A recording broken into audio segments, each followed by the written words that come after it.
Good morning. Thank you all for coming today on this cold, rainy morning. My name is Alexis Goodin. I'm the Associate Curator here at the Clark and curator of this summer's exhibition, A Room of Her Own, Women Artists, Activists in Britain, 1875 to 1945. Before I get started with this morning's lecture, I just want to acknowledge all of the lenders, both public and private, who have made this exhibition possible. They have generously parted with their works for 4 months, and we couldn't be happier to show them here at the Clark, many of these works for the first time in the United States. My sincere thanks to our financial sponsors, Joanne Barker, Carol and Bob Braun, Richard and Carol Seltzer, Denise Littlefield-Sobel, the Tavolazza Foundation, and Tom Whitridge and Nathan Kernan. I'd also like to acknowledge my Clark colleagues who have helped in so many ways, whether it was with research requests, advice about checklists, installing the art. We are a great team here, and the work that we do together, I think, is phenomenal. So I'm very grateful to be part of the Clark.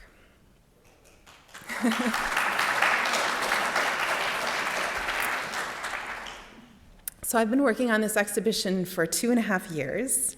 It's now open in the lower level of the Clark Center. I hope you'll have a chance to see it in case you haven't. But this exhibition brings together a variety of paintings, prints, drawings, embroideries, and stained glass from very different aesthetic styles. They've been assembled to tell part of the story of the important contributions of women artists to the history of art in the late 19th century and the first half of the 20th centuries, centered around London. And because it's so disparate and different, and it's not encyclopedic, I'm featuring 25 artists, a fraction of the women who are practicing at the moment.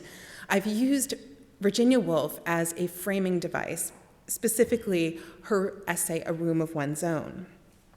In this 1929 publication, Woolf claimed that to be a successful writer, a woman needed a solid income and a room of her own in which to work, free from other demands on her time.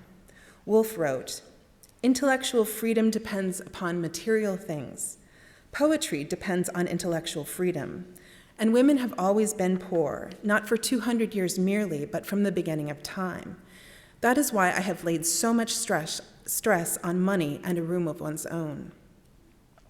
Woolf's essay was based on 2 lectures she gave at women's colleges in Cambridge, England, on the subject of women and fiction. I've substituted fine and decorative arts for writing in this exhibition. Just like writers, painters, printmakers, stained glass and artists and embroiderers needed space in which to think and to realize their creative visions. So I've organized this exhibition around 4 spaces these artists utilized, very generally, to further their professional careers, including their homes, studios, art schools, and exhibition sites. And here I'm just showing you four different photographs of women represented in the exhibition situated in these different spaces. You have Mae Morris in her home at Hammersmith Terrace from the 1890s, an undated photograph of Louise Jopling in her studio. In the upper right, we have Lucy Kemp Welch's art school. I don't know if you can guess, but she was an animal painter. She built that glass studio to specifically accommodate her models, the horse and other creatures. And then on the bottom, exhibition site. This is Laura Knight standing outside the Royal Academy in 1934. So my selection criteria for these artists was sort of multi-pronged. All of them had to identify as professionals. That meant they exhibited their works of art publicly, and they tried to sell them for fair compensation. All of the artists in this exhibition were born in the 19th century, some of them just barely. Winifred Knights was born in 1899. I wanted to show artists who had lived in the Victorian era with some very traditional social rules and prescribed behaviors, and I wanted to see how they made art both in the 19th century and how they responded to sweeping change ushered in by the 20th century, particularly the upheaval brought by the First World War, which brought women ever more into the workforce and helped them achieve the right to vote. I was also determined to feature women who were activists, women who created change in their community or provided new opportunities for women in the arts profession. The activism aspect of this exhibition is actually also rooted in Woolf's essay. In the conclusion of A Room of One's Own, Woolf exhorted women to make every effort to normalize creative expression. She refers to a fictional sister of William Shakespeare, who, because of the gendered limitations of the 16th century, never was able to write a word. But she was of equal genius. She had the potential that her brother did. Woolf claims that this great female poet could come again, could be brought to fruition in the future, just as long as women are willing to do the hard work to normalize that expression. Woolf writes, "But I maintain that she would come if we worked for her, and that so to work, even in poverty and obscurity, is worthwhile." So without preparation, this great poet or this great artist has no chance. Normalizing creative expression is paramount for the women in the arts, both in Woolf's time and in subsequent generations. And it's women like these who may or may not have been familiar with that 1929 essay when it came out, but they were working and pushing forward opportunities for others. They established art schools of their own, like Lucy Kemp Welch. They worked in other art schools. They established guilds for women artists and artisans, such as Mae Morris in 1907. They volunteered for community projects and fundraised for their communities. During World War I, they joined the Red Cross, they trained as nurses, they put art aside so they could work for the common good. They protested violence using their art as a way of speaking out, and many of them also campaigned for women's suffrage, which was not achieved until 1918. So many of these artists also very quietly but insistently in their private lives lived differently. They rejected Victorian structures of the home life. They assumed new roles, new partnerships, and showed what a woman could be, how a woman could live in a way that was not traditional or expected. So through their activist efforts, both public and private, they affected change. So I want to go through a few of the works that are shown in the exhibition. This is kind of a highlights tour, and I hope you will have a chance to see these works in detail. They're incredibly moving and disparate in style, like I said, which I think is a good thing. It shows that no one woman, no group had the same aesthetic sensibility or the same interests in terms of what they wanted to achieve in art. So the home section is the first that you'll experience in the exhibition, and you'll be greeted by this portrait of a woman by Nina Hamnet, who was well known in her time as a member of the avant-garde, both in London and in Paris. She knew sculptors, writers. I think she was a good friend of Gertrude Stein. She was a model for other artists. She went to art school and found her calling as an artist, painted very bold, gestural works like this one, featuring a woman in a domestic interior. She's kind of turning the notion of home on its head in this picture from 1917. And I want to go back a little bit in time. In the 19th century, home was a space that was largely seen as the proper place for a woman. Women had relatively few professional opportunities in 19th century Britain. Middle and upper class girls were raised to become wives and mothers, while formal education was largely reserved for boys and men.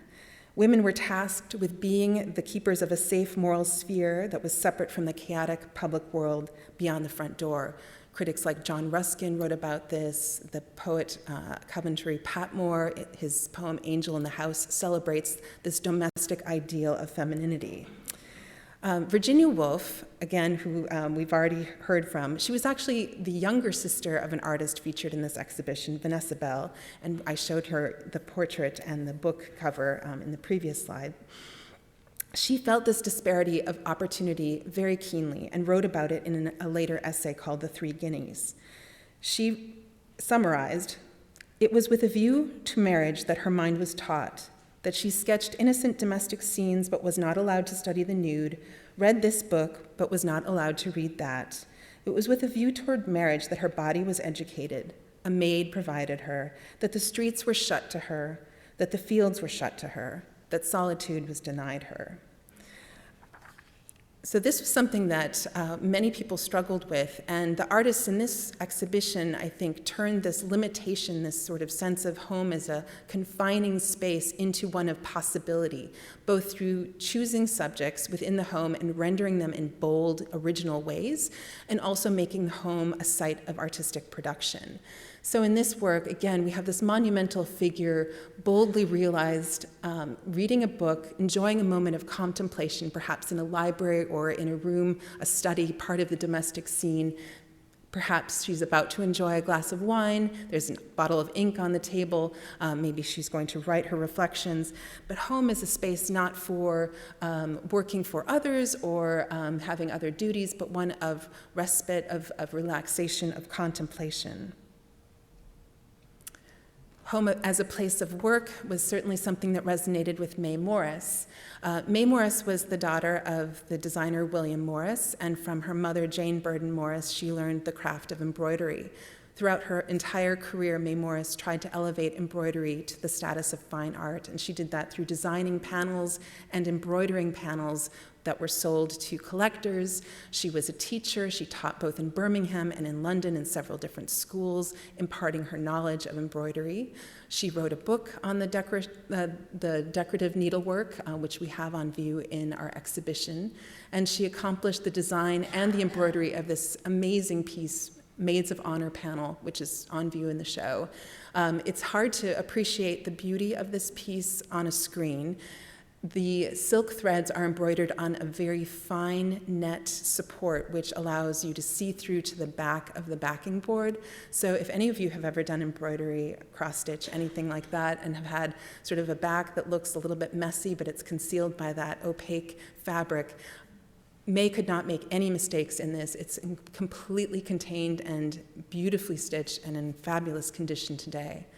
So as a designer, she became very noted. She designed wallpaper, she made jewelry, she lectured on becoming an artist. She was a socialist who worked tirelessly publishing articles and marching and accompanying her father and her husband in different capacities as a socialist advocate. And Mae Morris utilized her home to create beautiful things for the home that would help you realize a beautiful aesthetic in your day-to-day living and appreciate a craft that perhaps was once seen as an amateur accomplishment, but one that could be appreciated as a technical achievement and a beautiful design. Another work in the home section features a slice of Ethel Sand's Chelsea home, which was probably a very opulent, beautiful space. She was a wealthy woman who loved to entertain. She was an artist. She trained in France and knew Walter Sickert well and was circulating among many artists of her moment. Her partner, Nan Hudson, is also featured in the exhibition. She was an artist as well. Ethel Sands would paint interiors, and I love in this chintz couch, she gives us a glimpse of what the space was that she encountered, what she lived in. This is an inspiring section of her home. It makes a wonderful image, but when you look at the brushwork, which is very quick and fleeting, the blue on the background wall sort of shimmers and dissolves sense of space. And we have this mirage-like appearance of this room that is knowable but sort of beyond our grasp at the same time. I'm showing her photographed in 1922 in that same space. It may be the same couch in the lower left corner. She was known for bringing people together to host social events with writers and artists, including Henry James, Walter Sickert, and Lady Ottilie Morel, among others of the moment. So she helped cultivate culture and had women at the forefront of her social events within her home. So the home became a site of networking and of learning and of exchange. And I show you this very modest corner of a studio. I don't know if we have identified whether this was Gwen John's own house or apartment. Gwen John trained at the Slade School of Art in the first few years of the 20th century, and then found that as an artist she was more productive in Paris, so she moved to Paris, eventually had an apartment in Meudon, served as a model for Auguste Rodin, who was the subject of a previous Clark Summer exhibition. She would send her work back to London to exhibit work there sporadically, and also had a connection to the United States, so she sent paintings here to Boston and New York. But this corner of a room is a little bit different. It's a much more modest room with a very simple chair that has, or a stool that has a book on it, a table that is set for tea for one. But I think we know that this is an artist's room because in the upper portion you have on the mantle a jar of paintbrushes. So home serving as a studio for the artist or for whomever occupied this space. The very basic form of the plate, a domestic object that most of us have, becomes a feminist history lesson in Vanessa Bell and Duncan Grant's Famous Women dinner service. We are showing 10 of 50 plates that feature famous women throughout history that were selected by Vanessa Bell and Duncan Grant. This was a commission for Sir Kenneth Clark and his wife, Lady Jane Clark. Sir Kenneth Clark would become the director of the National Gallery, and he also authored a number of important books on the history of art. And he and his wife wanted to amass or commission a beautiful service for use in entertaining. And the original commission included bowls and serving trays and vessels for flowers, but Bell and Grant decided they were just going to paint on prefabricated Wedgwood plates, and we understand that the commission was a surprise to Sir Kenneth because the women that greeted him when he opened the boxes were a little bit surprising. He wasn't ready for the feminist lesson that it entailed. I think Jane Clark knew about the contents of the plates all along, though. She was corresponding with both artists. The artists looked to print sources to find images of women throughout history, and writers, actors, rulers, women noted for their beauty were featured. And in this slide, I'm showing you Pocahontas, an American connection, the Queen of Sweden, Christina, and then on the top right, we have Christina Rossetti, Victorian poet. There she is, and Vanessa Bell. This was painted by Duncan Grant as an extra bonus for the set, and Virginia Woolf. Incidentally, I've been asked a couple times about Judy Chicago's dinner service, and that's in Brooklyn, and of course came after. I think that was started in 1974. Because this was in private hands, I'm sure there was word that came out about this set, but according to some of the research I've read, Judy Chicago did not know visually about this service, so her creation was independent of knowing about this. This set of 50 plates recently came to light in 2018, and it was acquired by the Charleston Trust, which is a museum now. It was the summer home of Vanessa Bell and Duncan Grant in South England. So you can visit the rest of the plates there someday. Another space to consider, art school. So this means moving beyond the home into a more public space to achieve the goal of an artist, professional training. So this became increasingly available to women in the later 19th century. Before 1860, women were not allowed to enroll at the premier school of art training, which was at the Royal Academy schools.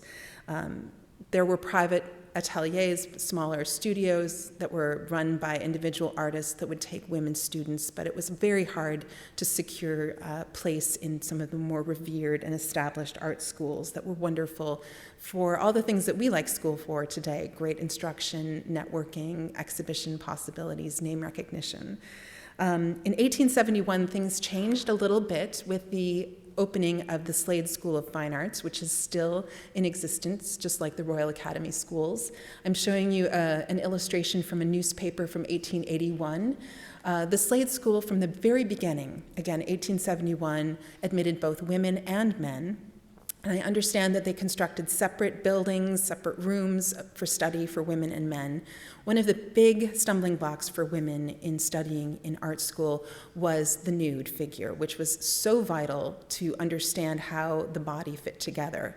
Men routinely were given opportunities to sketch women or male nudes, models that posed in various ways. Often they would do full body poses or just focus on the head as the instructors allowed or directed. But for women, it was problematic. It was seen as morally dubious, suspect for women to go into public and to see a nude body, especially a living one. So in 1871, the Slade did allow for women to study from life once they had achieved the ability to draw after plaster casts or inanimate objects. And they separated women from men so that when a male model was posed, they would drape the male model and not worry too much about impropriety. Still, there were many parents who were dubious about sending their daughters to art school. I'm showing in the exhibition one of the Clark's wonderful drawings by Evelyn de Morgan and a private collection drawing that illustrates the importance of drawing from the live model. Evelyn was one of the early students at the Slade. I think she enrolled in 1873 against the wishes of her parents, but I guess she eventually convinced them. And she spent a lot of time with first casts and drawing after drawings, but then graduated to the life model class. Here she's sketching an unknown model, just the head, probably the work of a day. And then here I show you a full-length figure, perhaps the same model. It's not clear, certainly similar haircut, but he is wearing the Slade draping for modesty. When women posed, they weren't required to be draped in the women's classes. One of the great loans that we acquired for this exhibition is Winifred Knight's The Deluge from 1920. And this is also included in the school section because this was her contribution, her submission to a really big competition in 1920. She was one of 17 finalists to enroll in the British School in Rome prize. They had a wonderful scholarship opportunity paying £250, which was a lot of money at that moment, and also the use of a studio in Rome and the chance to interact with artists and to go see art in churches, in collections. It was a very prestigious honor, which went to one lucky recipient every year. She was one of 17 finalists, and that was a jury winnowed that down to 4 finalists based on a submission, a portfolio which included drawings of various types, including oil sketches and compositional sketches. And Winifred Knight's was one of 4 finalists. 3 other students from the Slade were also participating in the final round. They were men, and Winifred Knight's was the only female contestant, if you will. She was by far and away the favorite of the judges. Her interpretation of The Deluge, which was the subject that the committee gave the finalists, was very radical for the time. This is an interpretation of the biblical flood in the book of Genesis, which the other 3 artists who were competing in this prize, they focused on the triumph of Noah and the ark. The ark in this painting is almost invisible. It's floating off in the right corner. It's almost incidental to the story. Instead, we are faced with the movement and the panic of the men and women who are left behind, who need to find safety, and they, in very choreographed movements, looks to me like a modern dance, they attempt to climb over walls. We have someone hoisting up a person over the wall in water up to the waist at that point. They climb up the hill looking for safety.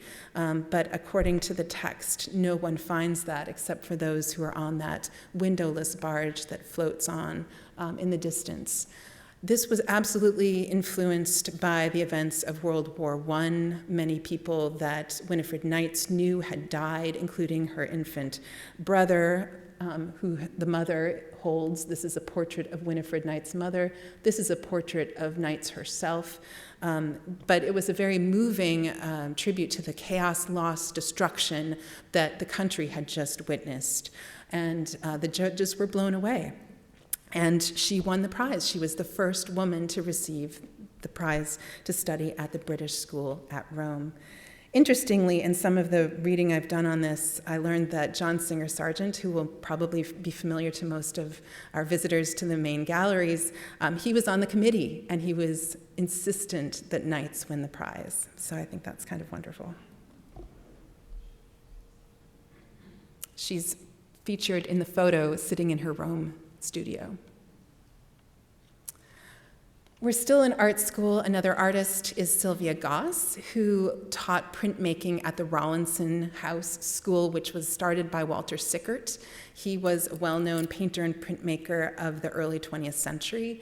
He wasn't a very good business person, however. His school was failing. He was not managing the accounts well, and so he asked Sylvia Goss, one of his former students, to step in to serve as an administrator. She did wonderfully. She helped write the budget. She then began teaching some of the young new students, and also worked on her printmaking skills in her capacity as an educator at Rawlinson House. So in the art school section, I not only show work by students, their achievements, what they would have done in a life class, or how they put their mark on the art world, but I show women who were teaching. And this is not a portrait of Sylvia Goss, probably a model, but she is making a print using the printing machine that was in Goss's very own studio to produce the prints that we see hanging on the line here. And I'm delighted to also show an example of her print work that features students at Rawlinson House sketching a bench in the backyard of that school.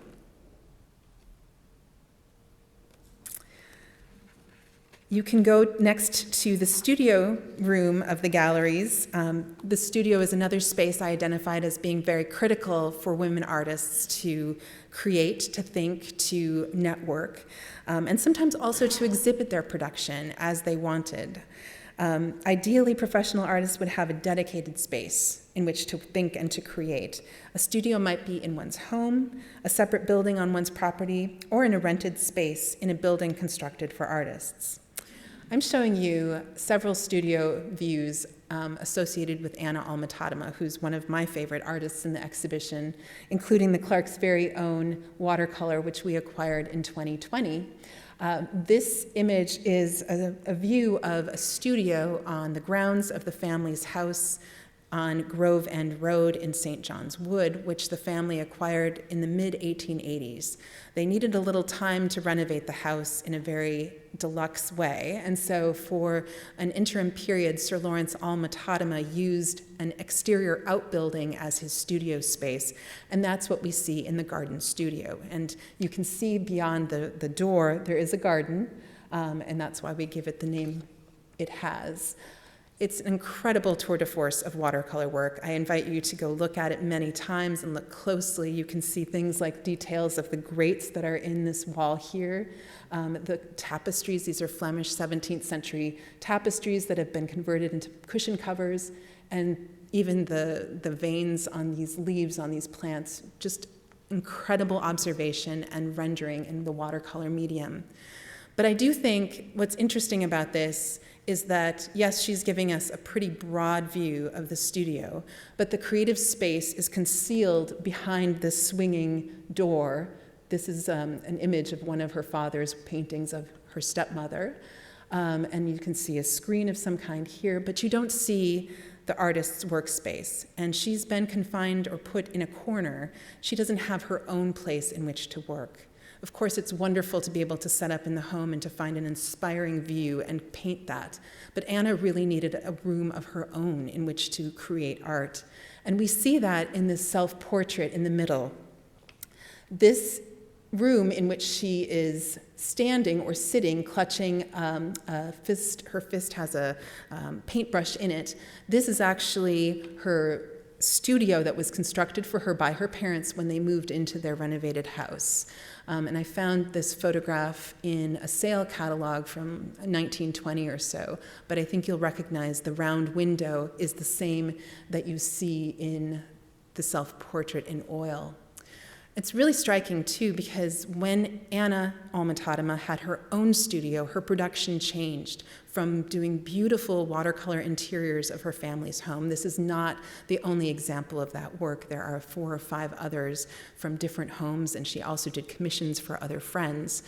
But she starts painting the human figure. She paints her friend, Maisie Ionides. She paints herself, and then she goes out into the world and paints landscape. And so I think having that studio space in which she could store her work, which she could think, which she could operate as a professional, was really crucial to her development as an artist. Another woman featured in the studio section of the exhibition is Mary Lowndes, who was a new artist to me. She trained as a painter, but then became a stained glass maker. And she was an ardent suffragist, working very hard on the cause. In fact, she co-founded the Artists' Suffrage League, which made banners, posters, and postcards for suffrage groups throughout England, and they were utilized in marches to have a visual identity for the movement that would get women the right to vote in 1918. But Mary Lowndes, I think, is really remarkable for her vision in creating a collective workspace, a collective studio for stained glass art makers. And she herself realized it was difficult to have space in which to execute independent commissions. Many male and female stained glass art workers worked for big firms, and they would work in concert with a lot of specialists that were hired by those companies. But if you wanted to do your own work, you were kind of stuck. You'd have to have lots of tools, a kiln perhaps to heat up the glass at different points. Also, there's leading that gets done. It's a very physically intense process.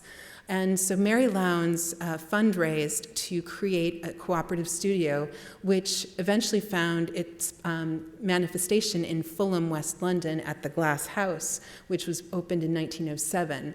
This building exists today, and of course this is not from Mary Lowndes' time at all. This is on a morning visit to England when I had some time. It's used by different businesses now. But in the time, there were individual studios that women or men could rent, and they hired a number of staff that were able to assist on a variety of projects. And women were able to join this collective and make an inroad in the stained glass industry. I show you 2 of those women here who are utilizing some of the space of the glass house to look at the glass, to cut it, to make it pattern, to line it up to the pattern that's on the table. And in the exhibition, to illustrate all of this, we have a wonderful stained glass window that was done by Mary Lowndes herself when she was working at the glass house.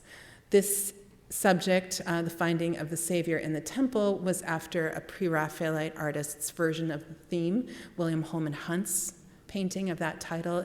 It was a commission. It eventually was installed in a church in Oxford, but when that church was decommissioned in the early 1970s, the window was removed, and now it's part of a stained glass museum. I think it's one of only 3 works that are not in a building, a church, or some type of structure. So this was one of the easier things to borrow, although getting it from Ely Cathedral to Williamstown was a feat of daring, and it was amazing that we did it so well. Our team is brilliant at installing stained glass now. Finally, with this section, the studio, I show you 2 very completed paintings by Evelyn de Morgan, including Field of the Slain, which is in our collection. Evelyn de Morgan rented a studio space in her home area of Chelsea, London. She had a studio in her home on the top floor, which she used to work, but she rented an additional space for the storage of frames that she brought back with her from Italy, and also to store paintings that were finished. So it was kind of a storage site. She didn't work there so much. But World War I, with its death and destruction, really affected her. She had always been very much believing in pacifism and vocal about violence being not the way. And so what she did in 1916 was she took all of her things that were in that studio, put them in storage, and mounted a one-woman exhibition protesting the death and destruction of World War I. The Red Cross was one of the other images or other paintings that was shown in this exhibition. There were 13 paintings total, most of which had just been made by Evelyn de Morgan. And she opened this exhibition, made it free to the public, but asked people to donate to the Red Cross, both in Britain and in Italy, to help fund relief services, to help minister to wounded soldiers or to displaced people. And you see on the far right the cover of the exhibition catalog that she produced that featured these 13 paintings. So the studio could be a site of exhibition and giving the world a broader view of your thoughts, of your political voice. The final section of the exhibition deals with the most public site, and one that most women in this exhibition were really interested in participating in, the public exhibition space. I'm showing you something that's not in the show just to kind of set the stage. This is an 1881 scene that was executed a couple years later by an artist named William Powell Frith that shows the crush of people at a summer Royal Academy exhibition. You see how the paintings behind them are chock-a-block. You have just no room to enjoy paintings because they are literally frame to frame to frame, and some of them are skied, which means they're hard to see, and some of them are below the line. You wanted things on the line that were visible and more noticeable, because then you would get noticed by a critic or a collector might purchase your work. Most things that were shown at the Royal Academy were for sale, and people wanted that recognition and that compensation. So women in this exhibition exhibited broadly, and they did exhibit at the Royal Academy of Art, which was for a very long time, especially in the 19th century, seen as the premier venue. Every summer, the Royal Academy would open its doors and charge people to come in. It was a scene, it was a social event to see a preview. I think Oscar Wilde is actually in this picture, and I think this is Frederick Lord Leighton for those of you who know artists. But it was a place to go, to be seen, to see others, to see some art. And this was a high ideal for a lot of artists, including Louise Jopling, who is featured in the exhibition with two works. This is called Blue and White, which she showed in 1896 at the Royal Academy. And it did so well, someone actually bought it from the Academy, including the copyright, apparently, because he turned it into an advertisement for Lever soap. And so there are a lot of advertisements from the late 1890s, early 1900s that show the women not washing porcelain, but holding like a box of soap. But I think Louise Jopling was okay with that. She was very pragmatic. She needed to sell her paintings. She was not from a wealthy family like Ethel Sands or some others. She had young children and had to support them, and so she went after commissions. She looked for opportunities to sell, and when she was able to show at the Royal Academy, she found that was a very validating experience. She was never made a member of that body, but that's to come. Other women were made members of the Royal Academy. An alternative to the Royal Academy that opened in 1877 was the Grosvenor Gallery of Art, central London. And instead of allowing people just to submit works to the exhibition, which is what the case was for the Royal Academy. In the Royal Academy's case, you'd have a jury. Sometimes your work was accepted, sometimes it wasn't. The Grosvenor had a new policy that they would only invite artists to come and show, and so it was a real honor to be recognized. And from the very beginning in 1877, women were an important part of the exhibitors. Anna Alma-Tadema, her stepmother Lady Laura, Maurice Bartali-Stillman, whose beautiful watercolor, Love's Messenger, shown on the screen. All of these people were invited to show in the short life of this gallery. I think it closed in about 1890 due to funding problems. But in this space, you can see that there's a new aesthetic at work on the walls. There's a lot more room around each painting. There's a kind of breathable room that gives these art pieces a chance to shine. And many more women were noticed through their submissions to the Grosvenor Gallery, and it helped further their careers through sales and additional commissions. The Maurice Bertali Stillman was shown in 1885. Another artist I feature in the exhibition is Gluck. Born Hannah Gluckstein, Gluck chose the name Gluck perhaps to distance herself from family or to distance from gender recognition. I try to refer to Gluck just as the artist or Gluck, but sometimes I slip. I believe her friends did refer to her as she, but it's unclear if Gluck would have appreciated that today. An incredible artist and one who is very passionate about artist materials. In fact, in the 1950s and 60s, Gluck put art aside to pursue standardization for artist materials like paints, wanting common names, common material formulas, because the artist found the materials were changing in quality and the artwork was suffering in comparison. This was in the 40s. We have 2 works by Gluck in the exhibition, including this beautiful still life of tulips, which was completed in about 1932. It was shown at the Fine Art Society, which was a venue that started in the late 19th century, featured one-person shows. Both women and male artists were often featured. Gluck had a kind of exclusive relationship with them, and I think had 5 or 6 one-person exhibitions over the course of the artist's career. I'm showing you an image of the artist in the upper left, and you can see just a glimpse of tulips on the wall behind. And here we have another view of the room. Tulips, I believe, is here.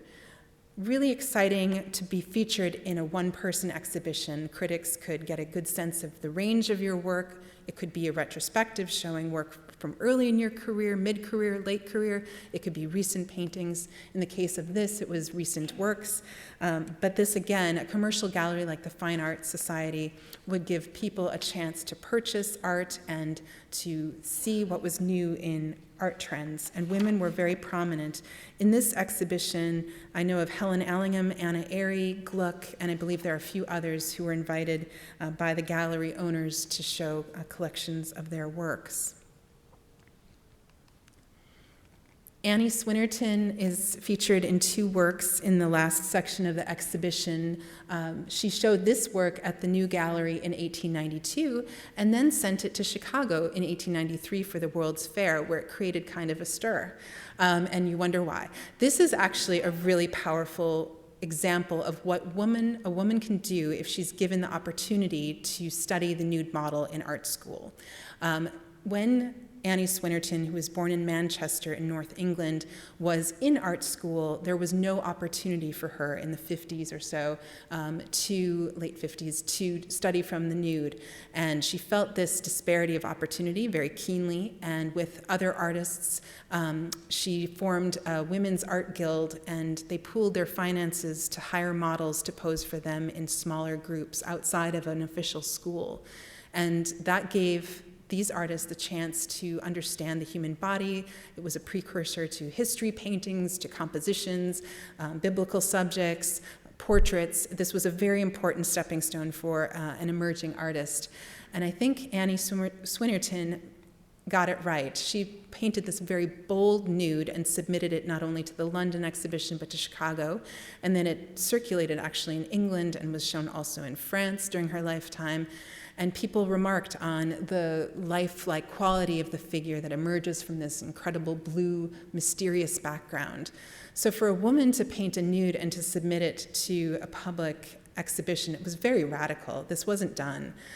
Men did this all the time, often with the guise of mythology or some type of faraway, distant context. This context I haven't really discerned yet. I think it might be based on a poem by Algernon Swinburne of the same title, and so I'm trying to find if that might be the case. To show you an image of Annie, In 1922, she became the first female associate of the Royal Academy since its founding in 1768. She was awarded that honor when she was 78 years old, and she did not live to be promoted to a full member. And again, as full member, you had recognition. You didn't have to submit your paintings to a jury to show them in the annual Royal Academy exhibition. It was a mark of honor, prestige that would attract collectors and critics, but also tell your fellow artists that you were considered worthy by your peers. And so she broke the glass ceiling, or maybe I should say cracked it. It was Laura Knight who broke it. And this happened 14 years later, if my math is correct. Maybe not. Yeah, I think so. 1936 was the year she became a full member of the Royal Academy. And she didn't do this in a vacuum. She was a mover and shaker. She would go to parties, exhibitions. She very widely scattered her work in exhibitions in smaller towns, in Liverpool, in Nottingham, in London, getting her work out there. She would meet with artists. We call it networking. She had to promote herself as someone who was deserving of the honor of becoming a member of the society. And here she is in 1934, 2 years before that full honor was awarded to her, showing the Hanging Committee one of her works. What I love about this image, which is blown up in very large scale in the exhibition, she's standing in front of a painting that she had started about 20 years previously. It's of a man named Lamorna Birch and his children, and the children are very grown up by the time it's shown in 1934.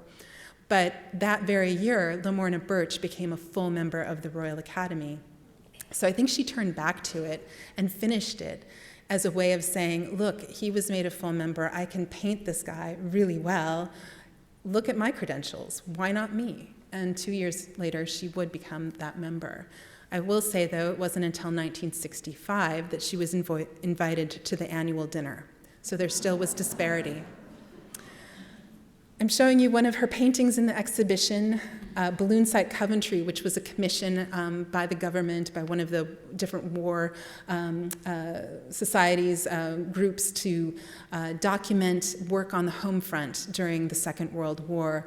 And here we have women and one man hoisting a barrage balloon. They're pulling on the rope to help hoist this anti-aircraft defense. This was a job that women were given during World War II to help protect the infrastructure of cities that were industrial in nature and producing goods for the war effort. And if you look closely in the background, you'll see a lot of the factories, the chimneys, the smoke billowing from them, and you'll see lots of balloons that are hovering in the sky. This made it hard for German planes to dive bomb and to target those sites. They weren't completely perfect because I understand that Coventry was really decimated during the Second World War, so there was a lot of destruction. But it was important for Laura Knight and for other artists in the show to be officially recognized by the government, to be collected by one of the museums that was founded by the government, to be acknowledged, and to have their work as a record of the importance of the roles that women had during the conflict, but also the interpretation and the understanding that women could bring to the subject at hand. So, with that, I've given you a very quick overview of the exhibition. I'm very happy to now turn it over to any questions that you might have, and I do hope you'll have a chance to enjoy the artists in a room of her own. Thank you.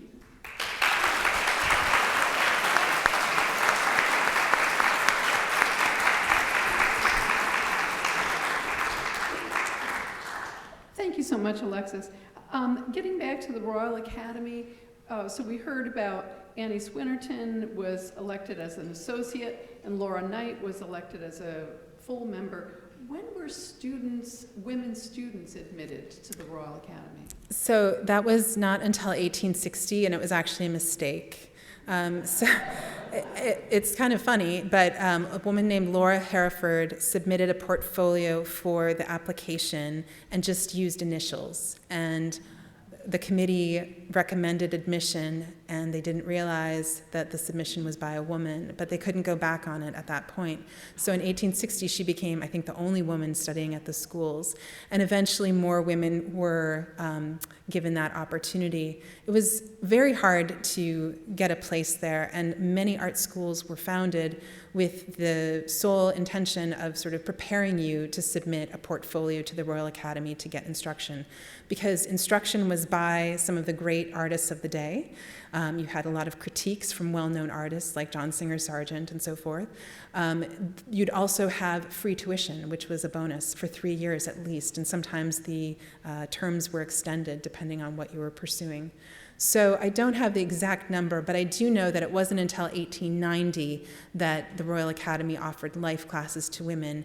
And I recently saw a show at Tate Britain about women artists, and they had some archival materials in a case that included petition letters signed by women students that were asking for the right, for the opportunity to sketch from the nude model. So thank you. Go. I have a two-pronged question. Were the women at the time involved in any of the leftist socialist movement, and were any of them involved in the prohibition the way it was in America? Good question. So prohibition and socialism. Yes, socialism, absolutely. Mae Morris was a socialist, and her father was also involved with that cause, and she was part of the Hammersmith League. She wrote articles for the Commonweal, which was the newspaper. Her first husband was also part of that group, and we have accounts of her marching and handing out pamphlets and really sort of writing about the need for class equality. People, when she visited the United States on a lecture tour, asked her about women's suffrage, and she really didn't want to address that issue because her focus was class equality. She thought if that happened, everything else would come into place. But we do know she was for women's opportunity to vote. But yes, other artists, Claire Leighton, I think, identified as a socialist. And then your second question was about prohibition, and I don't know that. I think that I didn't run into very much, but I'm sure there were people who were pro, teetotaling. But thank you. You spoke about women's roles in Victorian society. How many of these women were married and worked with the support of their husbands? Really good question. A number of them were, yes. Annie Swinnerton, for example, was married to a sculptor, and I think they were very supportive of each other's career. The same was true for Anna Airy. Her husband was a painter, George Pocock. Vanessa Bell was not married to a painter, but to an art critic, and I think he was very supportive of her career, and she had a partnership with painter Duncan Grant, which was a lifelong friendship and sometimes romantic partnership. So I think many of the women did have very strong roles and relationships with their husband. Louise Jopling, not so much. She had several marriages. Her first marriage wasn't a happy one, and her husband kind of gambled a lot and didn't save the money they needed for their young children, and so she was really forced to work hard to keep her children fed. And really, once there was a law that was passed, I think it was in the 1870s, it allowed women to petition for a judicial separation because divorce really wasn't heard of. She took that opportunity and got away from him, and she remarried later. But I think her later husband, Joseph Jopling, and then Frank Romer, Rao was his last name. I think they were supportive. So I think that was definitely a key to having a successful experience. Some women didn't marry. Some women had female partners, and I think those female partners were encouraging as well. So the women that didn't have supportive partners didn't come to the show, unfortunately. And I do know of a number. So Anna Alma-Tadema, her aunts by marriage, one of them was Ellen Goss. When she got married, she was a fantastic artist, but she really stopped painting and focused on other passions. Thank you. Right here. Do you know how the situation of women in London differed from those in Paris at the same time? How the situation of these women is different from in Paris? Yeah, I mean, was it similar for women in Paris or London in terms of recognition? You know, I couldn't speak to that perfectly. I do know that women were part of the art scene in Paris. They were studying at places like Académie Julienne and the Académie Colarossi, and Louise Jopling studied with Charles Chaplin. So I think there were plenty of opportunities, and I think the structures socially were a little bit looser, and so women found that they had less socially prescribed entertaining to do. They could do more art without feeling like they were losing out on other aspects of their life. And I think it was really hard in London, actually, to sort of find a space that was conducive to being independent and creative and not having to conform to other standards. So I do think Paris and Italy, for sure, opened up opportunities that London did not because of just the way that the society was functioning at the time. But certainly women were part of the art world in Paris, and a lot of the artists in this show showed work in Paris. Anna Alma-Tadema won a prize at one of the Universal Expositions. So there was exchange. Thank you. Wait for the mic, it's coming. Although I might be misled by the examples you've shown here, most of the pictures are, I won't say conservative, but they're familiar and they are not radically avant-garde. Is there any kind of tendency among the women to select subjects and treatments that might be less jolting to the public than if they came out full bore avant-garde? I mean, is there an innate conservatism or?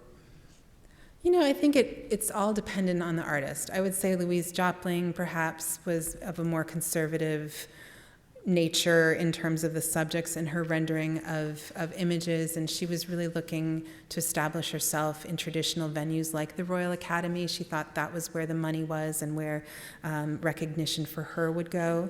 Helen Allingham is represented in the show with one watercolor of a garden. She did a lot of cottage pictures and sort of had a following. People loved her sort of sentimental genre scenes. She did these because she was good at them, but also because they paid the bills. She was a single mother, and so she kind of continued to create this type of art because the market wanted it.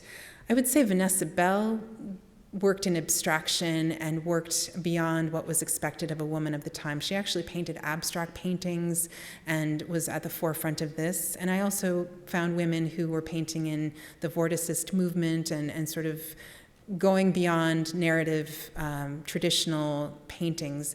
So perhaps what I'm showing you seems conservative, but I think each artist had her own agenda and worked within a style that suited their ends, and oftentimes experimentation did happen. It's hard to tell the whole story of 25 artists in 87 works. So what I do say, this was organic. It's not a survey. It's not encyclopedic. There is no one book about this. I had to go to many sources to find these artists.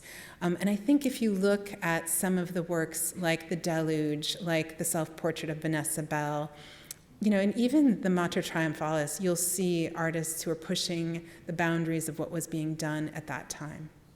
Great question. Thank you. Hi. Congratulations on the exhibition opening, and thank you for this great lecture. The show looks great. I was curious about the